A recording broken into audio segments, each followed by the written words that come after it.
Hi everyone, and welcome to a June edition of Retro Games Revived Lock-Up Show. And I've got an absolute ton of pickups to show you.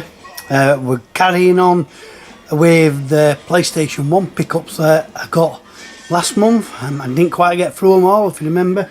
Got loads of them to get through. If you remember, a lot of them are doubles, even triples, but I'm hoping that some of the cases may be okay to case swap with some of the bad cases in my collection.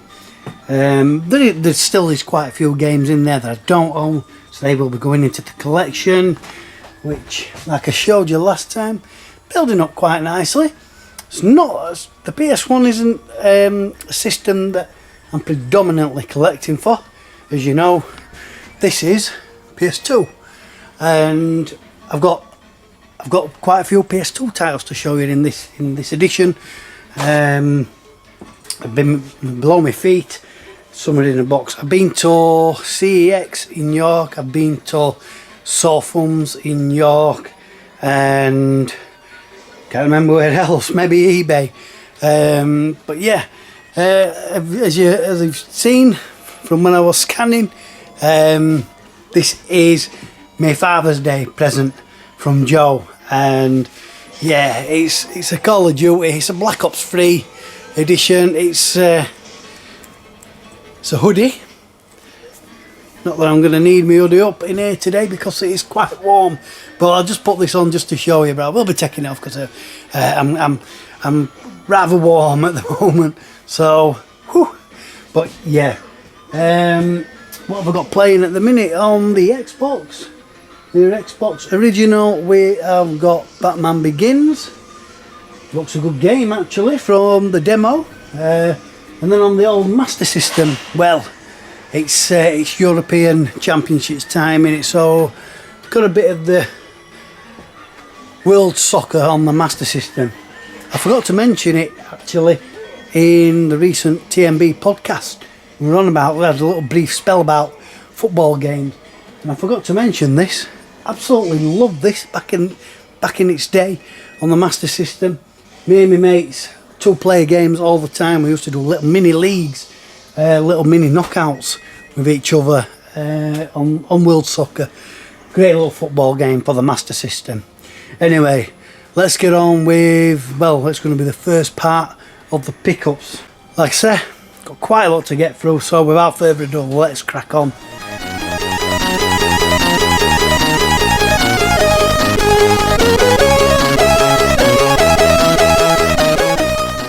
Right, so pickups part 1, and I'm just going to go through what I've got in front of me. I've got a little box here, a little box down there. I do believe I haven't shown those yet, and a carry bag full of stuff. So I'm going to have to get through them pretty sharpish. Anyway, we're going to start with the Master System, and I honestly can't remember this box. I can't remember where I got everything from, but to start with, we've got Game Ground on the Sega Master System. Don't know anything about this at all. I couldn't tell you anything about it at all. I've no idea. I just picked it up because it were a loose title. As you know, the Master System collection, they're all going to be loose, and they're all going in these, which Eddie linked to me once. Basically the Master System card sits in there, and I've also got some spine stickers which show the game, so that when I'm storing them, it will show the game what it is, sat on the shelves like that. Basically saving space, so I don't have to display them like that. This is the next game. This is Heavyweight Champ. Obviously it's a boxing game. Not sure if it plays any better than Rocky. Rocky is a pretty decent boxing game on the Master System. And then another sports game, probably just a generic title. This is Great Basketball, and yeah, you know, I'm picking up cheap titles at the moment. Obviously, I want to build up my collection a little bit. As with any collection, you are going to eventually get to the big hitters, and you know, but I'm early days into the Master System collection, so I ain't got to worry about that at the moment. We're moving on to PS2. Yeah, we'll get the PS2 done first. I'm pretty sure I didn't show you these last time. Anyway, this one is The Quest for Aladdin's Treasure. I'm not sure if this is a puzzle type of game. This actually, when I was looking, I actually looked at titles beginning with Z and Q, so I thought they're pretty easy to tick off the list really. I've completed Numbers and Symbols. A's, although I've moved on to A's, some of them, they're quite pricey titles or quite hard to find, hard to get hold of, so I thought Z should be easy, and Q's, and if I'm not mistaken, I may have completed the Q's, but for some reason I don't class this as a Q title. That would go under T in my collection. But anyway, that is A Quest for Aladdin's Treasure. So this one is Zombie Attack, and this is obviously from the Zs. I was trying to clear off the Zs. There is a couple of big hitters on the Zs, unfortunately, and they're all to do with zombies. This one is a 505 games release, and not sure if it were this one or another one. Maybe in the next one. And it was relatively cheap. I thought it relatively cheap. Anyway, somebody linked it on the WhatsApp, one of the WhatsApp groups. Might even be another it is another 505 game. It's brand new. It's sealed. This is Zombie Zone. I'm sure this was £17 or something like that. Another 505 game. So I'm not going for a 505 collection as such, but obviously any I come across, it's a bonus. Next there's another Z title. This is Zoo Cube. Looks pretty fun, judging by the graphics. Bit cutesy, an evolution in puzzle gaming, so obviously it's some kind of puzzle game, and this one's by Midas. Next we've got Sega Soccer Slam. I've moved off the Zs and Qs now. They're the only ones I got, I think. Like I said, some of the Zs are quite pricey. This is Sega Soccer Slam. Are you tough enough? Have you got what it takes to take part in the wildest football game ever? So I've never played it. This one is, I think these few here are from CEX in Castleford. We went to Castleford for some reason, and I thought, you know what, I'll call in CEX while I'm there. Anyway, this next one is Age of Empires 2. It's one of those strategy game type games. Not really my thing. I do believe this is in a platinum case. It's in the grey case, so I'm just going to check. But I do believe this is in the wrong case. I've got plenty of blue spare cases to swap it out to. Next we've got, this is VIP starring Pamela Anderson, who everybody should know from Baywatch. That's where she kind of made her fame on Baywatch. Not surprising why they picked old Pammy. Yeah, probably a load of naff. I mean, the selling point is probably the fact that you're playing Pamela Anderson, or you get to see Pamela Anderson. Next we've got Tony Hawk's Underground 2. I do have already a few of the Tony Hawks. This one was missing from the collection, so picked it up. These weren't very dear, they weren't very expensive, a couple of pound, you know, ranging £3 or £4. I am still, surprisingly, I am still finding the odd 50p pickup in CEX. I think this one was about £4. This is Twisted Metal Black. Twisted Metal series, pretty popular series really. And this is Black. I think I only played, I'll say Twisted Metal, the popular series. They were on the PS1, weren't As you can imagine, they're all complete. I'm not going to show you them all, but they are all complete. I make sure they are. We've got some more PS2 to come back to, but what I got, I've been another subset is the games, the C64 homebrew games from Cytronic software, and usually I will pick up just the standard single cassette, but every now and then I will, if there's a limited edition going in the clamshell, then I will get them, and these are two of them. This first one is the Age of Heroes, and like I say, it's in the clamshell, and as it says on the sticker, it is limited edition. Not sure how many they release. Probably like a Castlevania type game, maybe. I'm not sure, but it looks really nice. The graphics on that really do look nice. I love shaded graphics on the Commodore 64, and those look really nice, shaded and detailed. Next we've got Man Cave. Again, this is another limited edition. This one is a platformer. Graphics are a lot more simplified than the one I've just shown you, but obviously it is more basic. It's a puzzle based game, I believe, this one. A platform puzzle type game. So, but yeah, I'm just working my way through them really, picking up a couple of titles each month just to build up the collection of Cytronic software. Now if you remember was it my last video, I picked up a joystick. It was boxed, but the joystick was kaput, and I know Tootie said he might have one, but I did actually find one really cheap, Tootie. I ended up getting it anyway. So I mean, if you're still wanting to sell me that other one, then fine, I'll still buy it off you, because I do like my 8-bit joysticks. It was the Archer. You know, to look at it, yeah, it's just a quick shot, which somebody did tell me. They weren't all the same company, were they? But they all have the same design: Archer, Spectre Video, quick shot.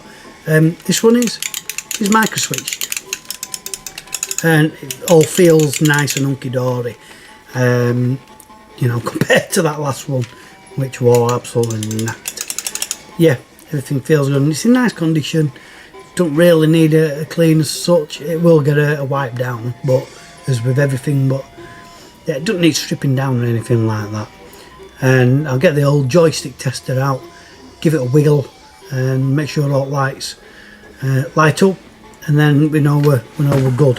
But that does have a box from that, like I said, from that last video. So that will, once it's wiped down and tested, then it'll go in its box on display. So that's that box. So I've just looked at that other box, and I'm pretty sure I did show you them in the last episode. Some kind of whitewater rafting. Yeah, definitely did show you them. So I'm onto the bag, and what I'm going to do is I'm going to show you the 8-bit stuff first. Let me just get them all out. Buying a few Commodore 64 items and what have you, but I've also kind of started another subset for the Commodore 64. I finished the Firebird off, and yeah, alright, I've got a few 8 squads, but I've kind of fallen out of love with the 8 squad collection, really, mainly due to realising just how hard some titles are to get hold of. Now don't get me wrong, I know any subset is going to have certain titles that are hard to get hold of or expensive and what have you, but I'm going to take my chance with this one, which I'm coming on to. But first I'll show you this one. I was just randomly scouring Commodore 64 games, and I noticed this. I think it was just a couple of pounds. This is Strike Force Harrier. It's on the double cassette. All the all the instructions and what have you are there, and yeah, I just had to have this. I may have played it in its time for buying Mirrorsoft, can't quite remember, but it was cheap, and it was just a game that I fancied getting, and so I did. This next one is a bit of a, not a fail as such, because it's still going into one of my collections, but I did think it was for the Commodore 64. This is the official Father Christmas game. This is on the ZX Spectrum. Like I said, I did think it was a Commodore 64 title when I purchased it. When it arrived, I realised, damn, it's the Spectrum version. But it's by Alternative Software, and this is the next Commodore subset I'm going for. Alternative Software. Really, I don't know why I didn't start with Alternative, because, as I've said before, I did work experience there. You know, it was a local, or it probably still is a local software company. I don't know, they still make games. So it probably has a bit more nostalgia and a bit more of a reason that I should collect it than Firebird. But yeah, that's what I'm going for next, is the Alternative Software. And I've got a nice little bundle here which I've started off on. Bought a couple of like multi-game buys. But let's start with this one, and this is Lethal. I believe this to be a shoot 'em up, platforming shooter. That's Lethal. A lot of these games I've never really come across. Like this one, I can only guess it's based on maybe a TV show. This is Double Dare. I don't think I've ever heard of it if it is a TV show. Judging by it, unless it's a fictional one that Alternative made up to make it look like a game show. But yeah, that's Double Dare. This next one, probably one of the cheapest Alternative Software games you can buy. It's in abundance. It's Endzone, an American football simulator, management simulator. Really ain't got a clue how to play American football. I do know how to play soccer though. And this is Soccer Boss. This is a football management game, and I will have played this. I just can't quite remember exactly how well a football management game it was, but I'm 99% sure I have played that one. This one I've never played. Again, it's a game I've never really been interested in. This is Australian rules football. Well, it's a cross between rugby and football into the end of the day. But yeah, Aussie rules football. Again, another cheap one. Super Ted. I picked this one up. Can't quite remember how much it was. Maybe £10. But then later on I saw one up for about £40 and saying rare, and that really grinds my goat. People on eBay putting rare when the game isn't rare. Check previous listings and stuff like that to see how rare it is. People don't. They just assume that, you know, they might scan eBay. There might be one copy on at the time that they're looking, and oh, there's only one copy. It's rare. It's not rare, because, you know, that was 2 inch space of a week or whatever. Rare means it very rarely comes up. That's my definition of rare. If you're going to list something as rare, then, you know, they really don't come up very often, or that kind of thing. But people put that 4-letter word, you know, just to bump the price up a bit. Yeah, that's Super Ted. Based on the cartoon series from the 80s. Another one which, again, I have seen another listing. There were a few on eBay when I bought this, but one decided that it's rare. It's not rare. There were a few on eBay, so it can't be rare. This is Howard the Duck, and Howard the Duck is based on, is it a TV show? Is it a film? Can't quite remember. I mean, that was like a gremlin there, background there. But yeah, he's some kind of human duck. You know what I mean? Duck which acts human, and yeah, it looks okay actually. Graphics look nice enough. But I've never played it. Don't know too much about this one. This is Strike Force Cobra. This is a pretty cheap title. They're all over. Plenty of copies of this about Strike Force Cobra. Like an isometric looking game. Then we've got this, which is a triple decker. It says triple decker. There is 3 games. It only shows 2 on the front though, for some reason. We've got Muncher and Axions. But on the back there's also Invaders. So yeah, I mean, this is classic Arcadia. Oh, it does say Invaders there, sorry. This, now the thing is, I got a list off the internet which I thought was a definitive full list, and it ain't, and this wasn't on the list. Triple Decker 6, I think on the list that I printed out, there were about 3 of them, 1, 4 and 7. And I thought it kind of strange that they were missing numbers, but I just thought that maybe, you know, the Spectrum had the release of number 2, Triple Decker 2 and so on. No, I believe there is Triple Decker 1, 2, 3, 4, 5, 6, maybe even more.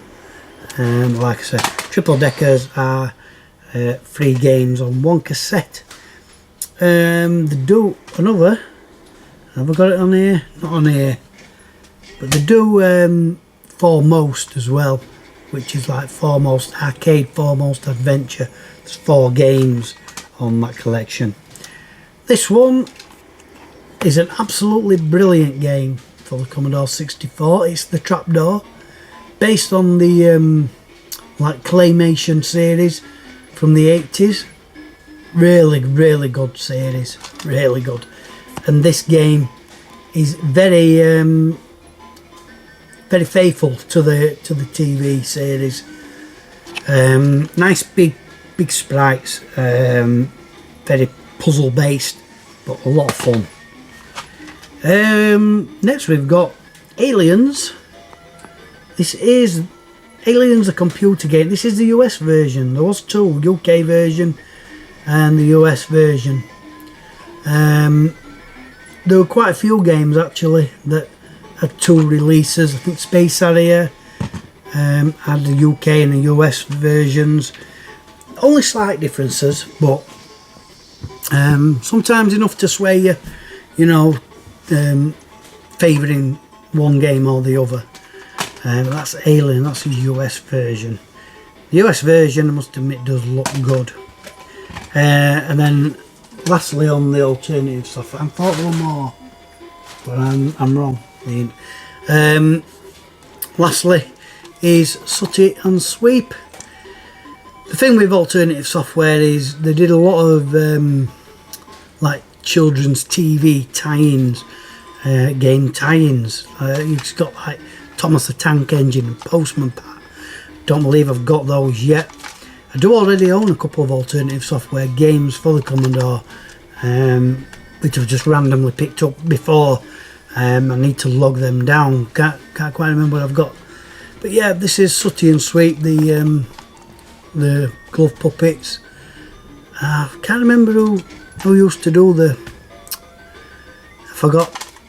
But yeah, very, you know, very children's based. Obviously, Sooty and Sweep. And there's Sue as well, won't she, with a little panda. But yeah, Sooty and Sweep. And then lastly, it's not an alternative software game. It's a Mastertronic game. I got it because of the name. Which I think is quite a curio. Well, not curio, but it's the Adventures of Big Mac, the Mad Maintenance Man. I have played this before. I think it's a platforming game, if I'm not mistaken. Yeah, it's similar kind of you know, platforming game to like Monty Mole, if you like. But yeah, I just thought it funny with it having the Big Mac. I mean, they won't get away with that nowadays.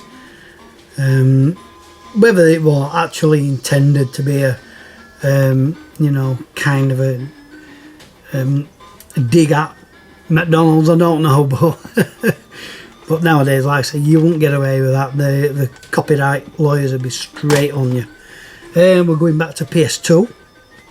I dare, look how long this is. It don't tell me on my screen how long I've been recording. This is going to be a long pickups. So the rest of the video might be quite short.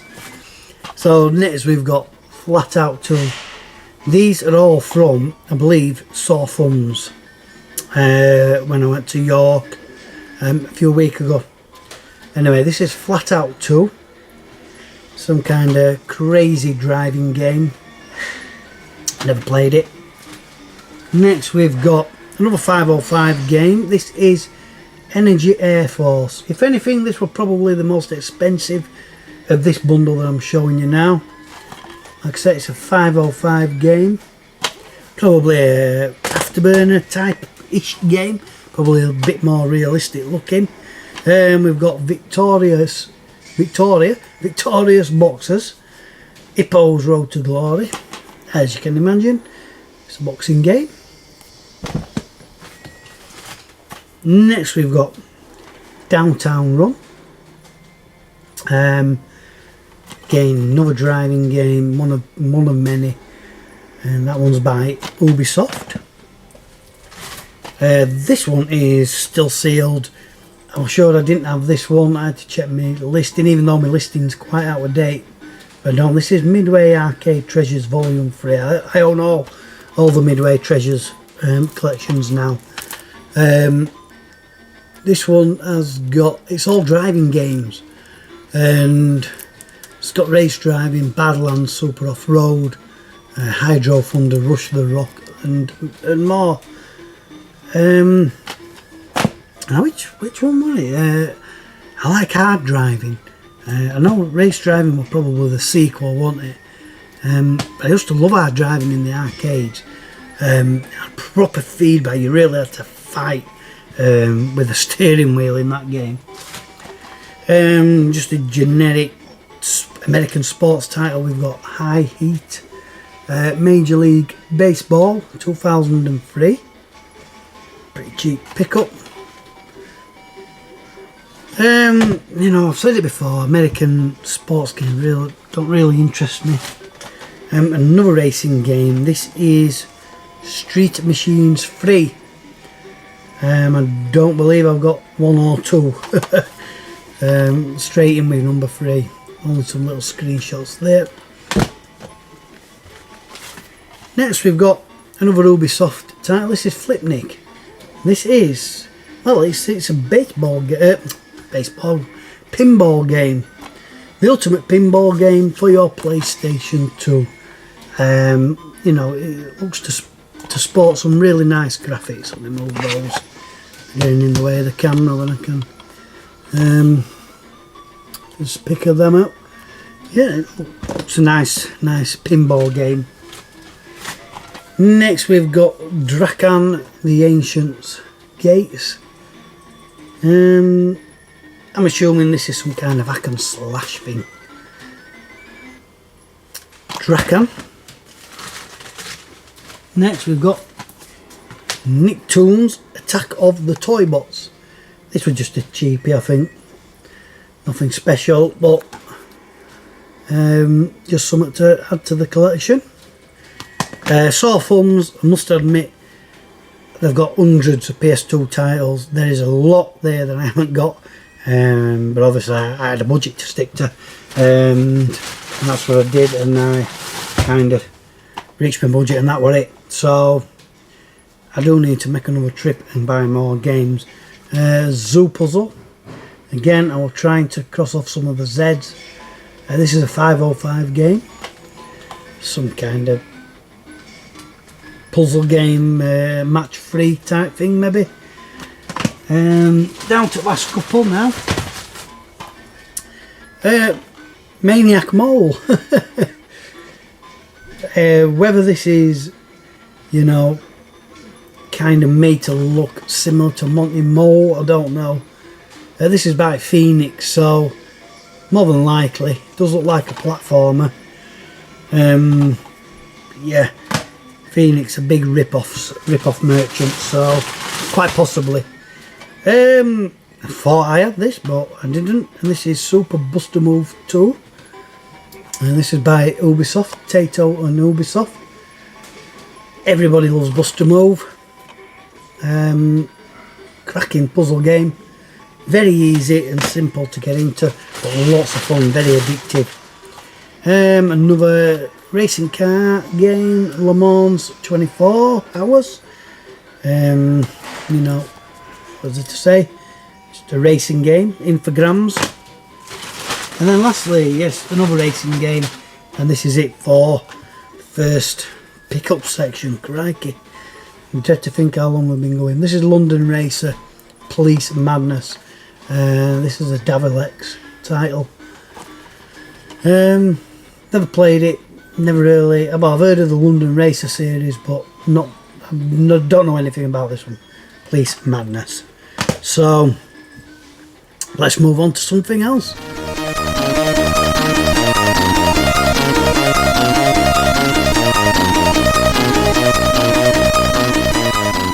I mean, consoles have come a long way now.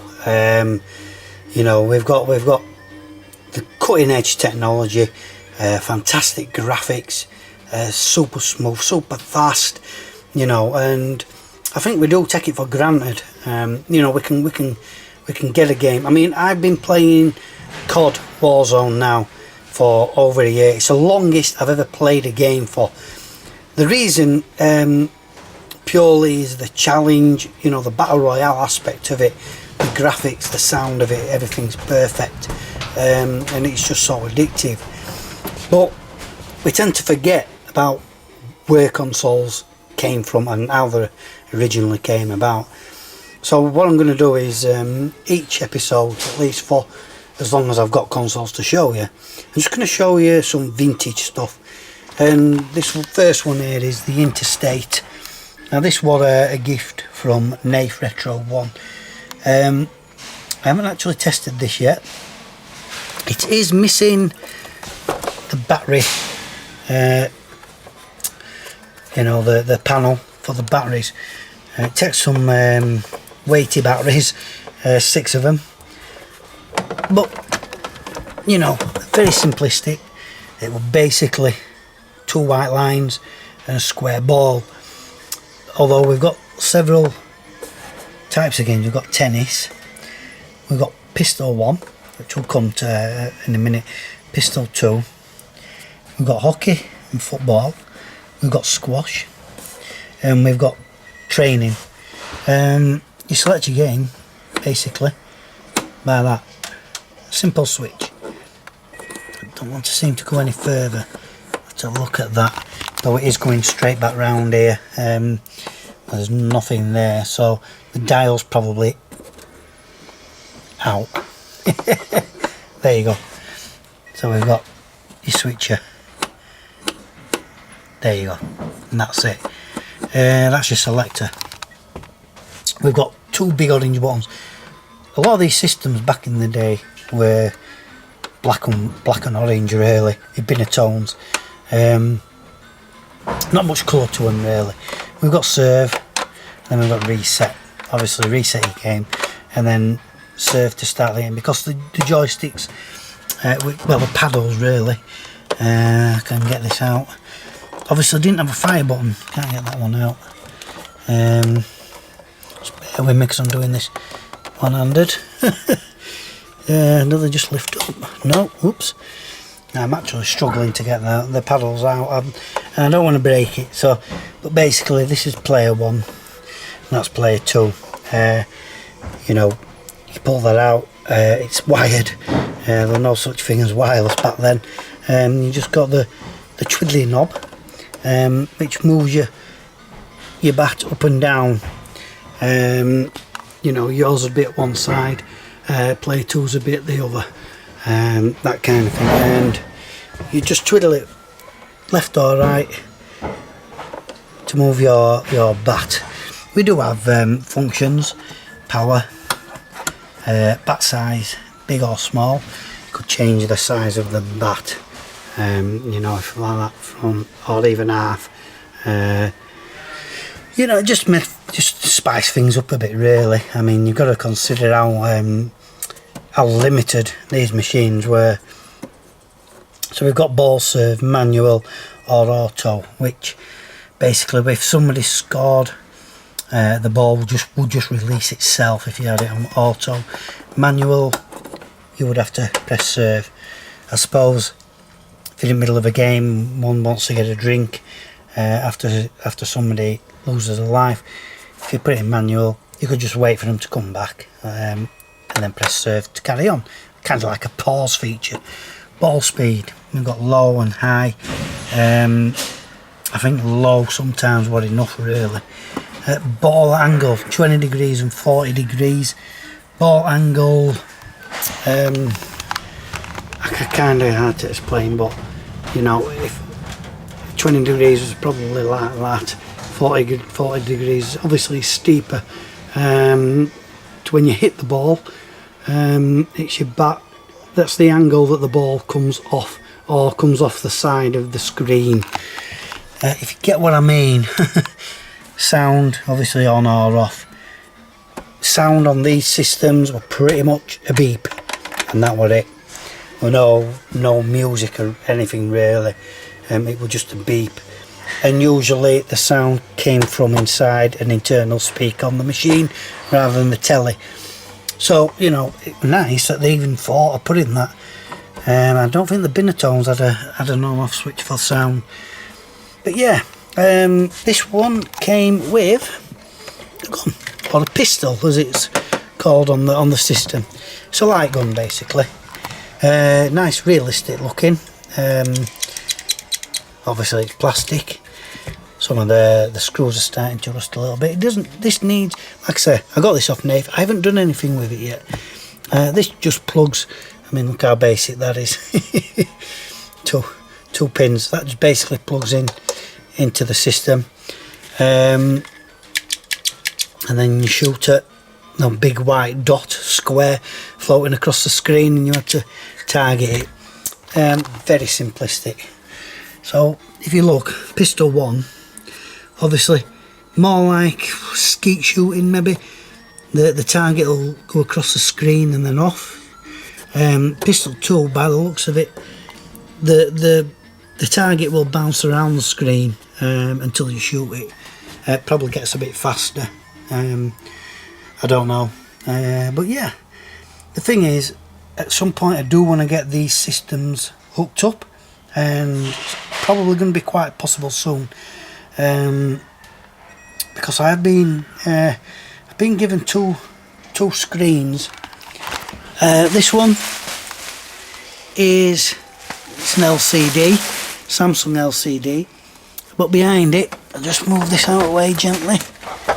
We've got an old Philips CRT there, and I got these off Judge Doc. He's a watcher of my channel. I don't think he's posted any content of his own, but he actually lives fairly near to me. He lives in Barnsley way. Brilliant guy, Mark they call him. I would say go check out his content, but I don't believe he does any content, but he is a great bloke, and I've had some Xboxes off him before. He's a mind full of information, and a lot of stuff he helps out with. He's linked me like brand new empty cassettes, these cassettes cases and stuff like that. You know, if ever I need some brand new cases, he's sent me a list of the full Americana software games list on the Commodore 64. Little things like that. He just helps out, and he's a really nice bloke. And like I say, he told me he had these two. I purchased the Samsung off him, and he gave me the Philips, the CRT. Very generous of you, Mark. Thank you very much. And these are going to be somehow incorporated onto this. I am thinking of moving all these boxes when I find some space, getting them on here, back on here where they first start out, and rearranging the shelves so I can get more screens on here, more systems hooked up. Yeah, I'm back to the vintage. So this is the Interstate, and like I said, this was a gift from Nath Retro 1, and that's the first system that I've featured. Let's go on to the next segment.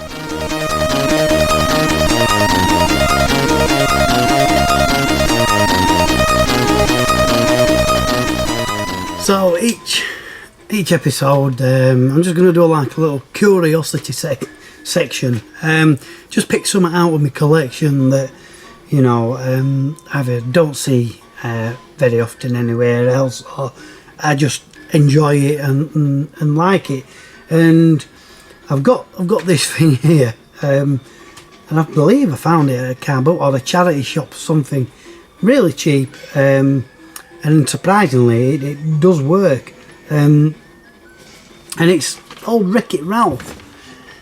No, he's not really based on a computer game as such, but it was in a film of his, you know, his own animated film, which is based on this game character, Wreck-It Ralph.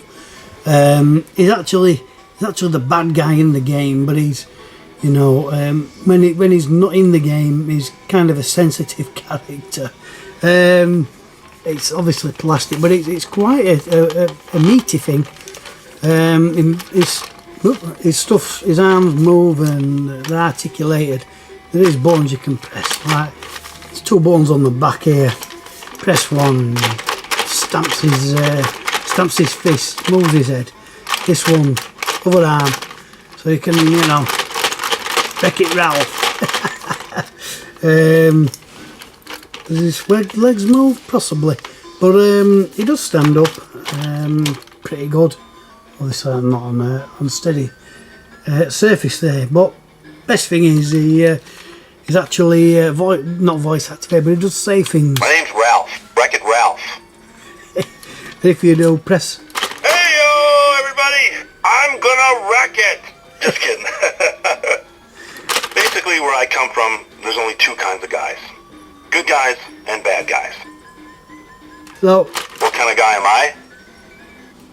I'm bad, and that's good. I will never be good, and that's not bad. There's no one I'd rather be than me.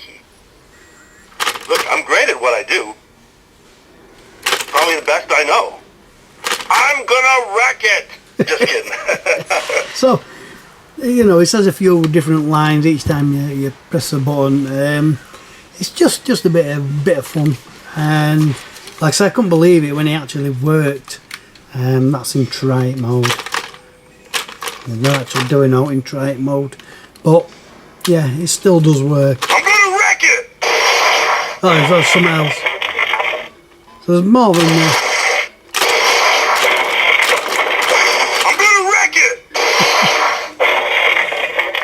Alright, Rav, we've heard enough of you. But yeah, it's not actually displayed anywhere at the moment. Just a little bit of room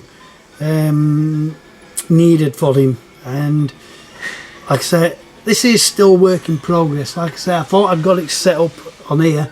I'm going to have to move some stuff for these other TVs.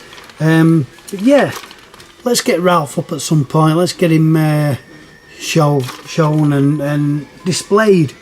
But yeah, he's a great little character. I say little, he's quite a big size, but like I said, it's just a little curio. It was dirt cheap. Picked him up, like I say, with an absolute bonus when he actually worked, and all his articulated movements work as well. So he, you know, a little battery compartment there, so change the batteries if and when. But like, I mean, I tried him out first time and got him, and I think that's it.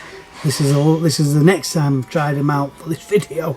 So there's probably plenty of battery life in him. But yeah, he needs to be displayed, I think. Old Wreck-It Ralph. But like I say, it's based on the animated film Wreck-It Ralph. I believe there was a sequel. I haven't seen that. My name's Ralph. Wreck-It Ralph. Hey yo! buddy. I'm gonna wreck it. Just kidding.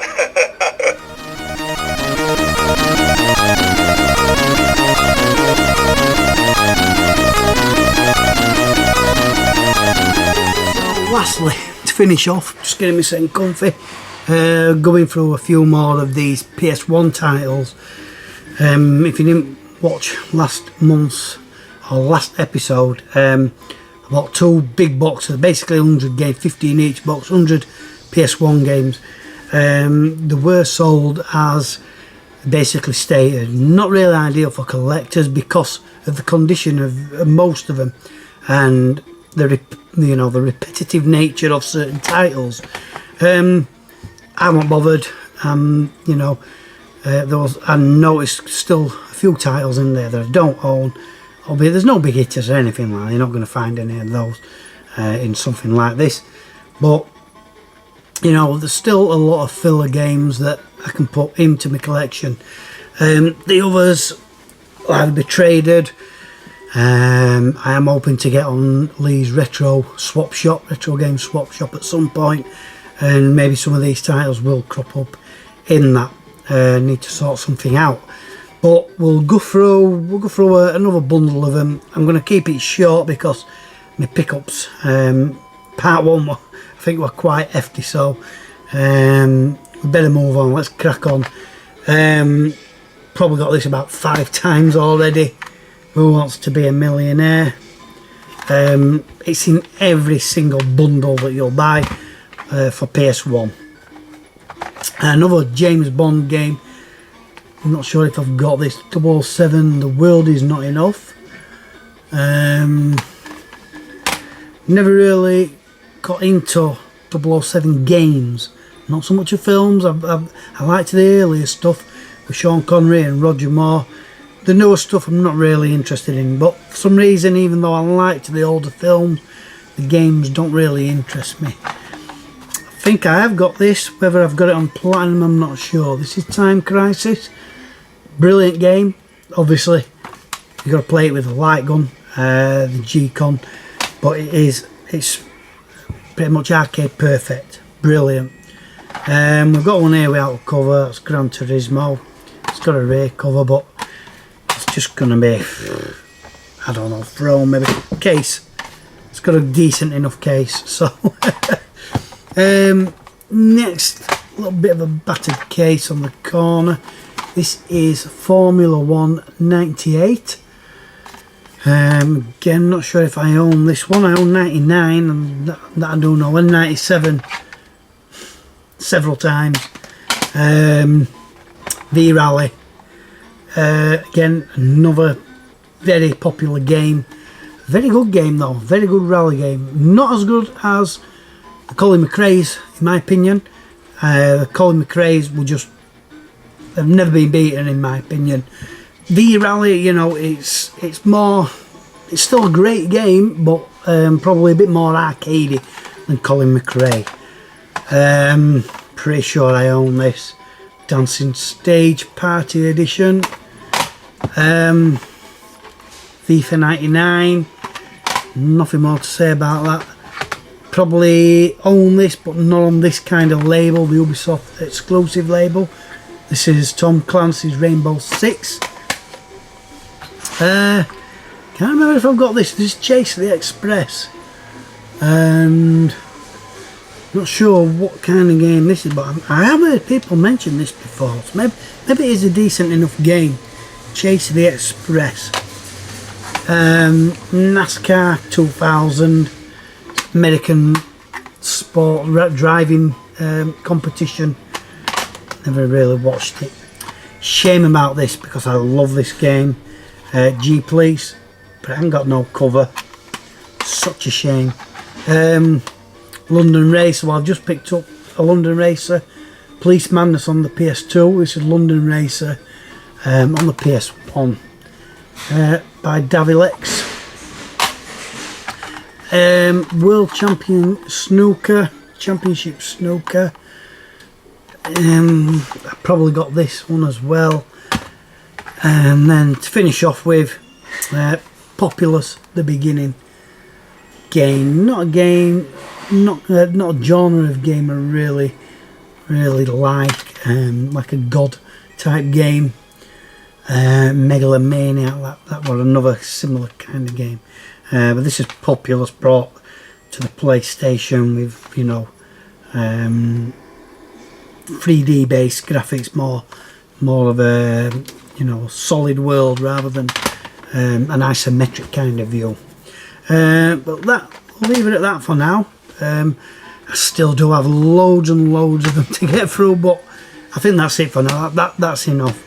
And all that leaves me to say is thank you for watching, and it's looking like probably July is going to be the next one. I do have potentially some stuff coming my way. I think next video, if I can, I'm going to probably keep the pickups part 1 short, and then probably show you maybe some of my Commodore collection, Commodore 64 collections, and we'll take it from there. We'll show another vintage console, and we'll show you more of these PlayStation 1 titles that everybody's got. And until next time, see you later.